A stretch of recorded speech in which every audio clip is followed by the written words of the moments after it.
Hello and welcome to Carved in Stone, where I pick a topic and select my Mount Rushmore of that topic. So basically my top four.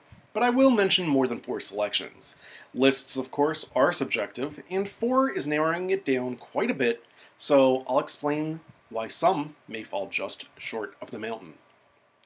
I'm your host, Shawn Chabam, and on today's episode, I'm going to be giving you my Mount Rushmore of Philadelphia Eagles quarterbacks.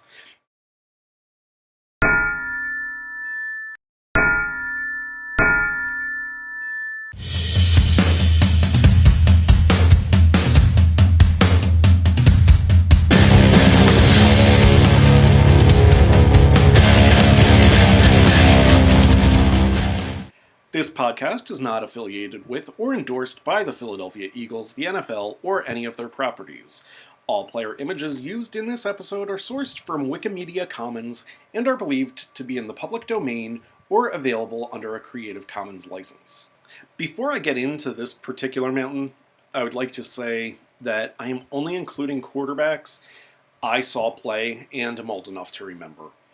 I also am only including retired QBs, so love you, Jalen, but you won't be up there just yet. Don't worry, your time, it'll come. The first reveal on the Mount Rushmore of Eagles quarterbacks is Donovan McNabb. Yeah, shut up. If you disagree, you just had something personal against him. I know he rubbed people the wrong way sometimes. He didn't really have a Philly attitude. Didn't accept criticism well. Sometimes he said some stupid things. But the McNabb, Andy Reid era was the time that finally made the Eagles fun to watch again after some really rough years in the mid-90s. You always felt like the team had a shot to win with D-Mac under center. People always focus on the negative with Donovan, and I realize I just did that too. I just feel the need to address what the buzz typically is with McNabb and defend this pick. He was so athletic. There were a ton of times that I thought a play was over, and he somehow kept it going. One example was when he scrambled for 14.2 seconds against the Dallas Cowboys and got a long pass off, 54 yards, to Freddie Mitchell, who caught the ball, then got up and did his stupid belt thing. Like it wasn't embarrassing. It took him 14 seconds to get in position to have the ball thrown to him. One really underrated aspect of that play is that none of the offensive linemen were illegally downfield after 14 seconds. But back to Donovan, McNabb was a victim of circumstance. While he was blessed with a great running game for most of his Eagles tenure and an offensive line only bested by today's. One, Andy Reid didn't like to run the ball a lot, and two, he rarely had a decent receiving core.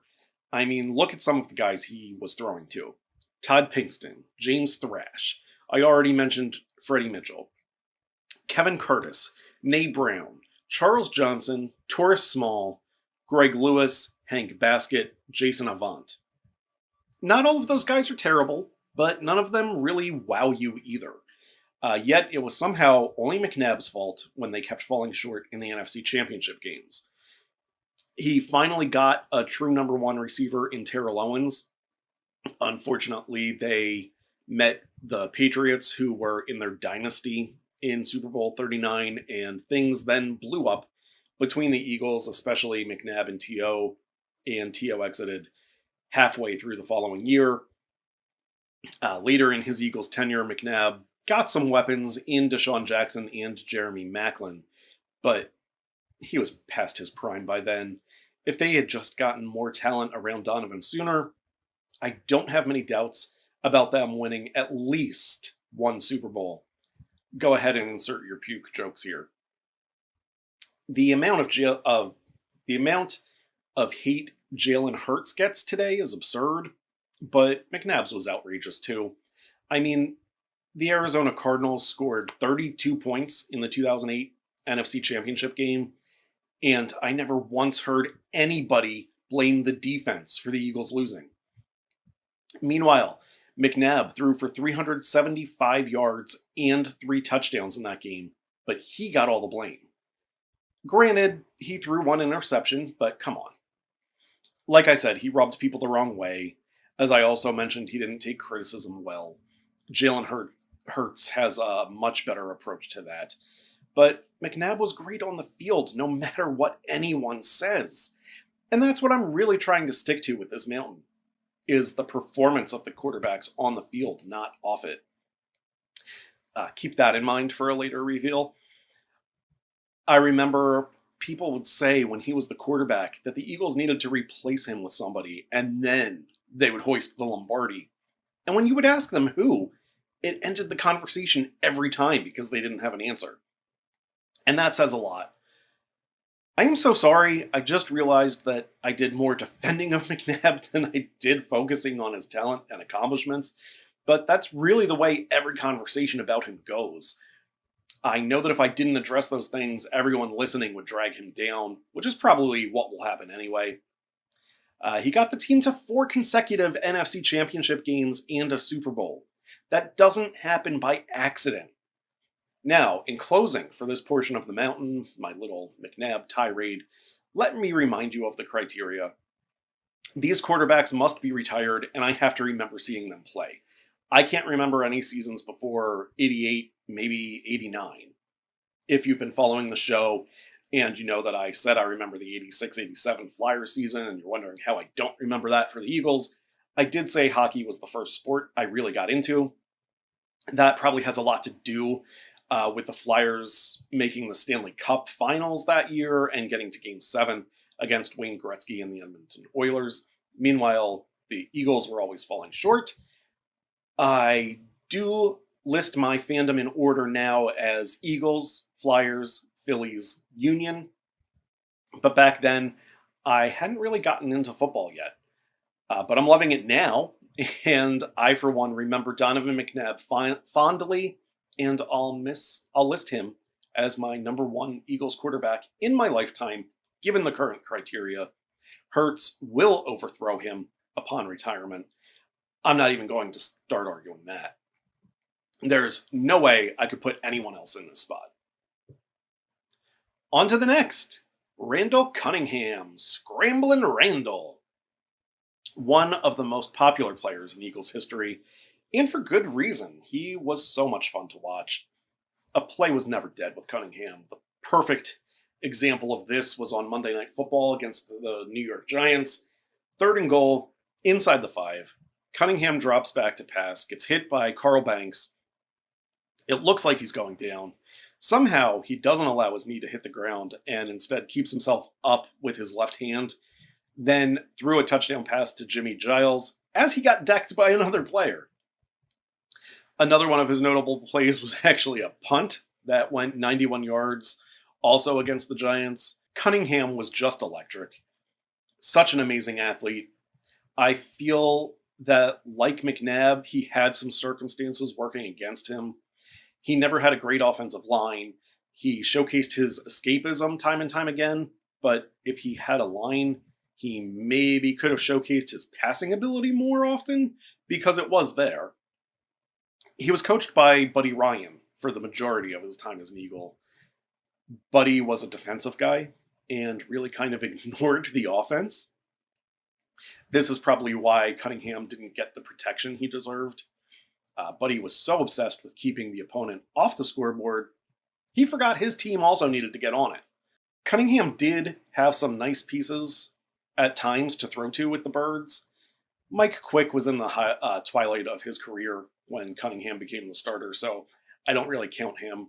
But Cunningham had a phenomenal tight end in Keith Jackson. He had Fred Barnett at receiver. Now, Barnett wasn't the weapon that A.J. Brown is or Devontae Smith is today, but he was better than what McNabb had for the most part.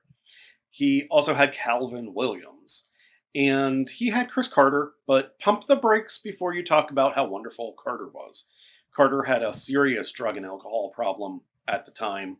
Buddy Ryan cut him for this reason. Carter has even given Buddy Ryan credit for turning his life around.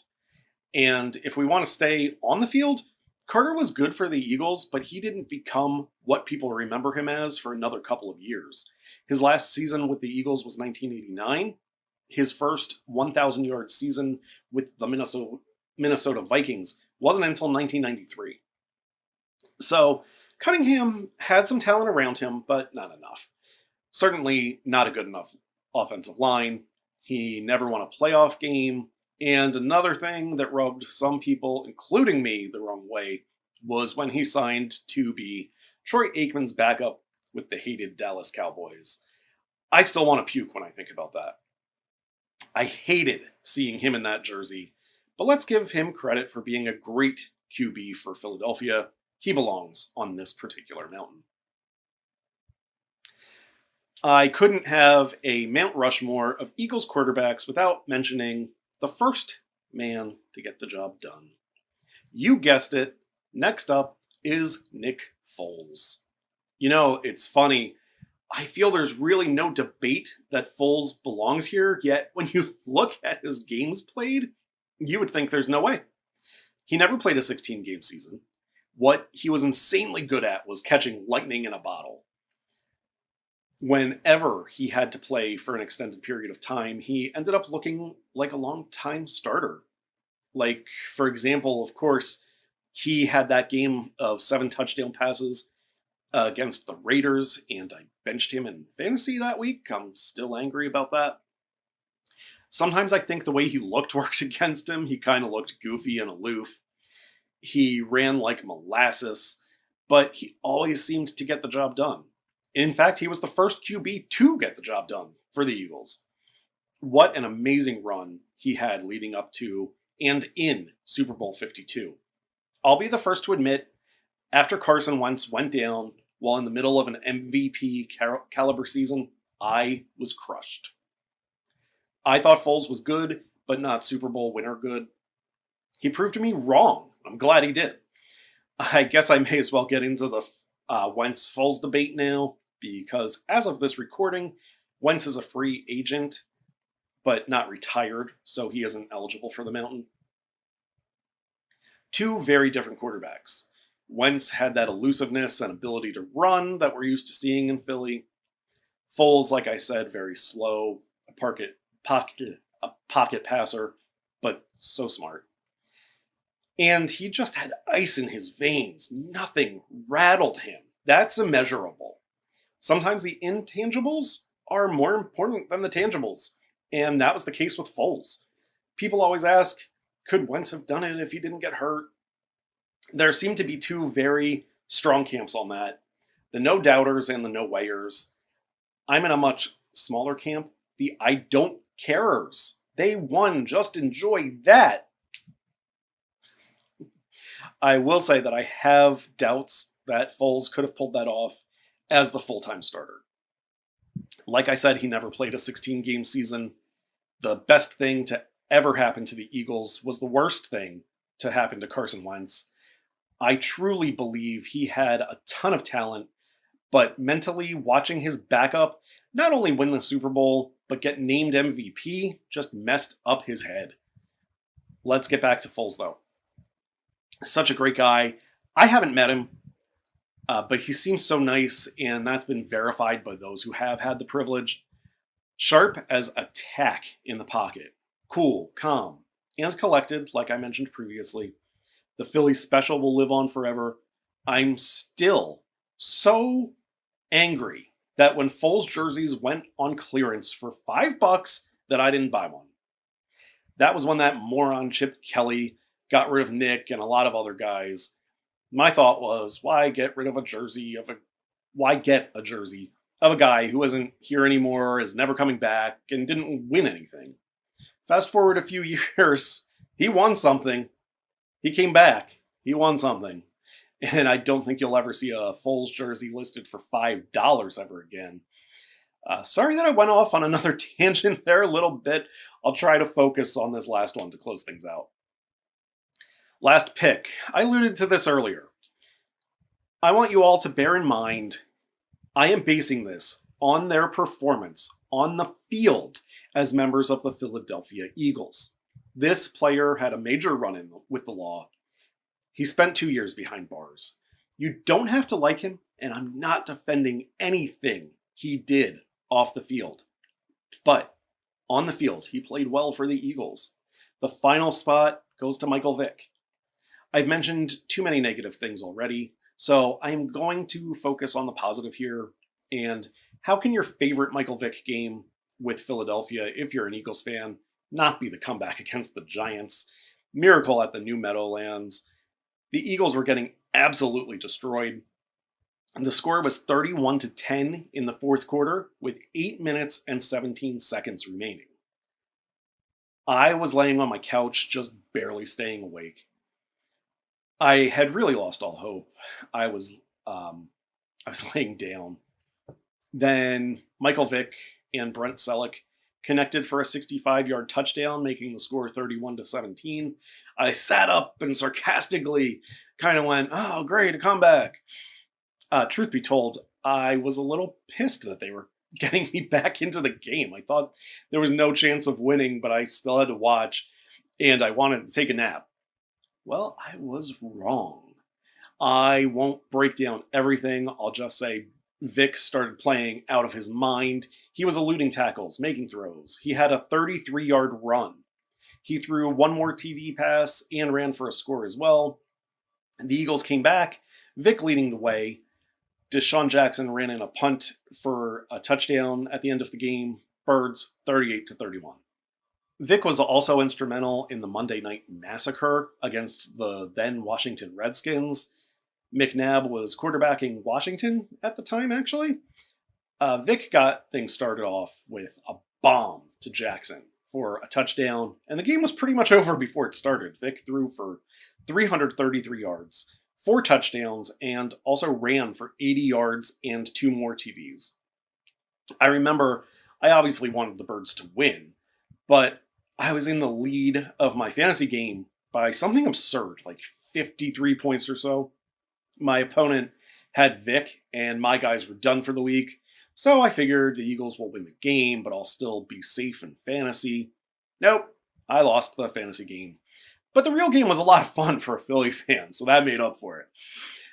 The final score is 59-28. I do recall first wishing they'd pull Vic for fantasy purposes, and then when it was clear I'd lost my fantasy game, my focus shifted to pulling him because the game was realistically over, and I wanted him to stay healthy. Those are the big games I wanted to talk about. Overall, Vic was a tremendous talent. Even after spending 2 years in prison, he came back and looked like he never missed a beat. At first, he was supposed to just be used on gadget plays, then McNabb got traded, Kevin Cobb got injured. Things just worked out for Vic. You still see his jersey at games a lot. And he was a lefty. You don't see that a lot in the NFL, lefty quarterbacks. I think that definitely helped him. I think it threw off some defenders. Okay, my Eagles quarterbacks Mount Rushmore has been completed. As noted, Hurts will be on this one day. I wanted to list some criteria to limit the amount of considerations and to have a clear path to selections. The fact I had to do that speaks volumes of some of the great talent we've seen under center for the Eagles. We've also seen some not so great talent, don't get me wrong, but that would be a much longer list. It's hard to incorporate active players on lists like these, although if I were to do so, Hurts would have found his head up there. To recap, my Eagles quarterbacks, Mount Rushmore, Donovan McNabb, Randall Cunningham, Nick Foles, and Michael Vick. I will see you next time. Go Birds!